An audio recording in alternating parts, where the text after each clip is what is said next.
E aí pessoal, beleza?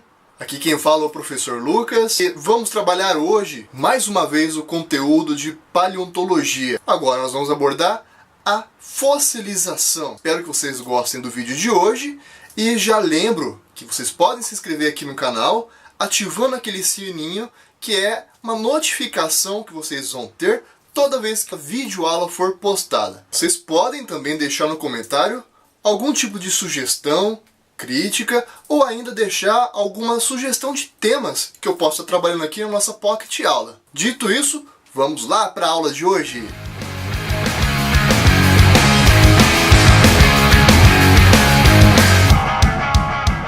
Bom, vamos começar primeiro tratando o que são fósseis. Eu vou utilizar a literatura mais adotada no Brasil, que é daquele livro do Ismar de Souza Carvalho, que você pode consultar ele naquele último vídeo nosso que nós tratamos a introdução da paleontologia e seus conceitos, beleza? Bom, paleontologia então é a ciência que vai estudar os fósseis. E o que são fósseis? São restos ou vestígios de animais, plantas, que foram preservados, seja em rochas ou outro material que possibilitou a preservação de características identificáveis. Essa é a principal definição que nós temos de fóssil. Vamos trabalhar algumas coisinhas nessa definição aqui então. Primeiro, os fósseis são organismos antigos.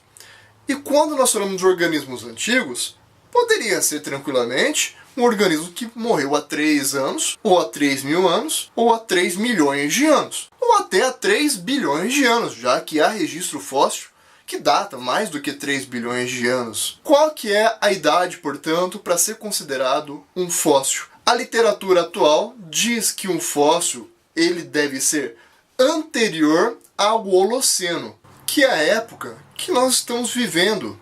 Portanto, a época Holoceno, que pertence ao período quaternário, se iniciou há 11.000 anos. Assim, só é considerado fóssil qualquer tipo de organismo que tenha mais do que 11.000 anos, ou seja, que pertenceu do Pleistoceno até o início da Terra, ou até o início, da atividade biológica aqui no nosso planeta.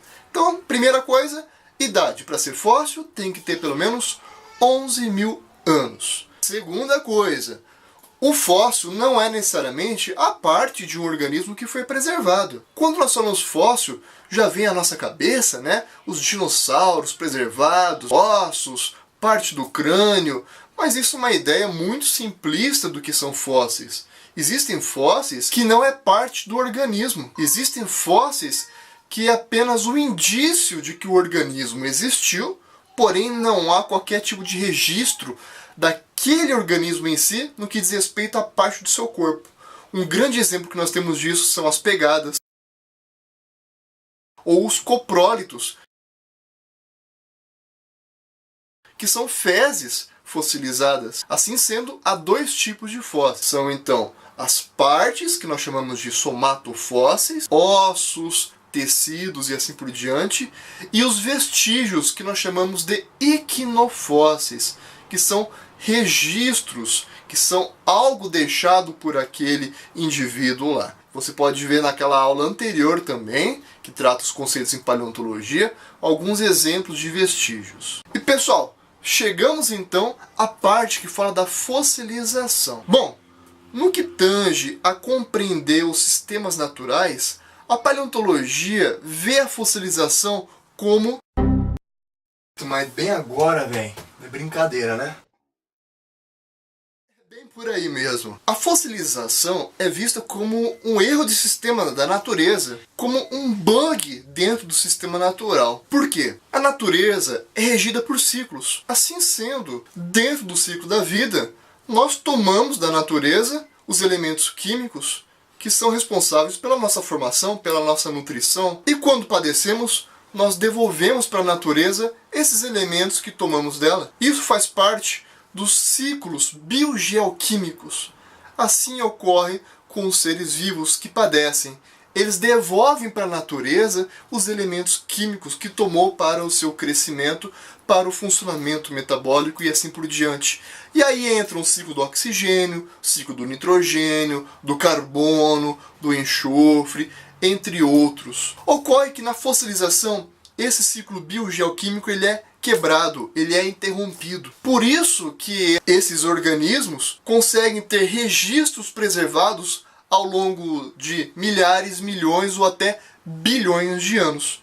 Assim sendo, pessoal, a fossilização é uma exceção na natureza. A maior parte dos seres vivos que já passaram pela Terra morreram, foram decompostos, foram reintegrados à natureza a partir dos ciclos biogeoquímicos, que é o normal, que é o natural. Apenas uma exceção, um pequeno fragmento do número de indivíduos que já passaram aqui pela Terra foram preservados na forma de fóssil.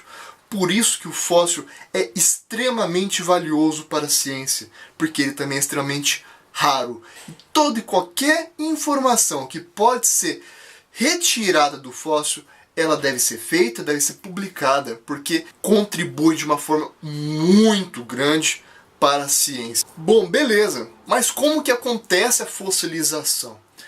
Pessoal, como é uma aula mais rápida, né, não tem como aprofundar mais, eu indico que você leia o livro do Smar. Mas a fossilização, de uma forma geral, ela ocorre quando há preservação das partes orgânicas. Então, há algumas condicionantes ambientais que favorecem isso. E a maior de todas é o soterramento rápido. Então, quando um organismo ele é soterrado, seja por uma avalanche, seja por uma grande inundação que acaba acometendo esse organismo aí, ele acaba sendo literalmente arquivado na litosfera terrestre, e a partir desse arquivamento há uma série de processos físico-químicos que fazem com que aquelas partes orgânicas tenham maior resistência e perdure ao longo de milhares, milhões ou bilhões de anos. Então, primeira condição é o soterramento. Segunda condição ambiental é a taxa de oxigenação. Ambientes anóxicos preservam melhor esses organismos porque inibe a atividade decompositora das bactérias e fungos. Ambientes muito oxigenados é como se catalisasse a decomposição dessas partes orgânicas. Terceira condição, o pH do meio. Então, meios com pH extremos, né, ou muito alcalino, ou ácidos, acabam também que inibindo a atividade bacteriológica e, consequentemente, a decomposição desses seres vivos. Outros ambientes que favorecem também a fossilização são ambientes muito quente e seco, como desertos ou interior de cavernas, e ambientes hipersalinos, como alguns mares, que acabam preservando também, favorecendo a formação de fósseis. Por fim, pessoal, né, vamos falar de alguns tipos de fossilização. A primeira dela, que é um nome bem fácil, bem tranquilo, é a incrustação. Incrustação é quando a formação, quando a precipitação ou quando a cristalização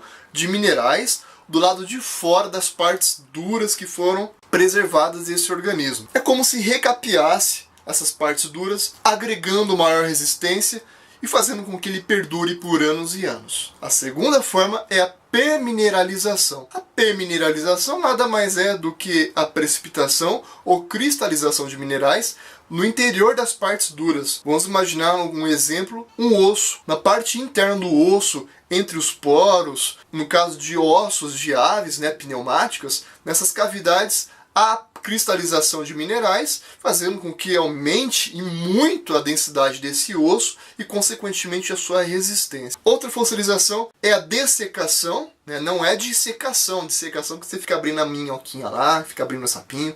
A dessecação é quando há perda muito rápida da umidade de um corpo ou de um resto orgânico, o que acaba inibindo a decomposição. É mais ou menos o que nós fazemos quando vamos salgar a carne para que ela não apodreça, né? Então, para se fazer a carne de sol, o charque, o sal justamente ele ajuda e acelera a desidratação dessa carne, fazendo com que ela leve muito mais tempo para se decompor, se comparado a uma carne que tem muita umidade, muito líquido ainda. E há ainda algumas outras formas de preservação, de fossilização, como a substituição, como a carbonização, a recristalização. Mas essa forma de fossilização que eu disse está muito mais vinculada às partes duras, como ossos, carapaças, dentes, conchas. Existe também a fossilização de partes moles. Mas pessoal, se atente uma coisa. Se a fossilização de algo raro, a fossilização de partes moles é extremamente rara. É o acaso do acaso que pode dar origem à fossilização de partes moles, como o músculo, como outros tecidos. E duas que merecem destaque aqui. Uma é a preservação a partir do âmbar. Como já disse, o âmbar é uma resina vegetal e é um mecanismo de proteção que alguns vegetais têm, principalmente gimnospermas e angiospermas. Ocorre quando o vegetal libera essa secreção junto ao seu tronco, ele pode acabar englobando alguns organismos que se encontram no seu tronco. E eles são mortos justamente por essa resina vegetal. E se há preservação, se eles são depois soterrados, a fossilização, que transforma a resina vegetal em âmbar, a partir de polimerizações que vão ocorrendo ao longo de milhares e milhões de anos. Há uma outra que é bem famosa, que é a fossilização por congelamento. Quando vocês chegam em casa com um pacote de carne, a primeira coisa que vocês vão fazer, se não consumir a carne naquele momento, é levar essa carne para a geladeira, se não para um freezer. E por que nós fazemos isso? Justamente para que ela não apodreça, para que as características daquela carne permaneçam intactas por mais tempo. Então, o congelamento ou a criopreservação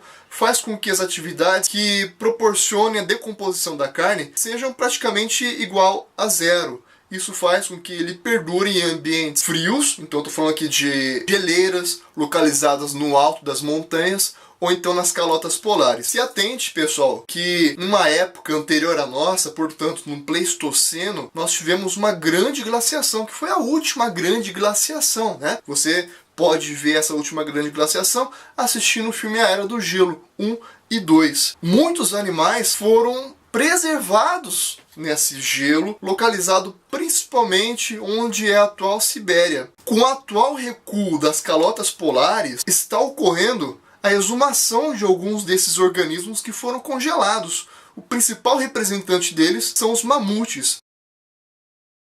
Inclusive, alguns mamutes com uma qualidade de preservação excepcional. Isso faz com que nós possamos investigar mais a fundo como que era a vida desse mamute, suas características genéticas inclusive, e lança novamente a chama da clonagem de organismos que já foram extintos. Pessoal, encerro por aqui essa Pocket aula, espero que vocês tenham gostado. Deixe seu comentário, deixe sua sugestão de outros assuntos e lembre-se, conhecimento adquirido é conhecimento propagado. Um forte abraço e até a próxima!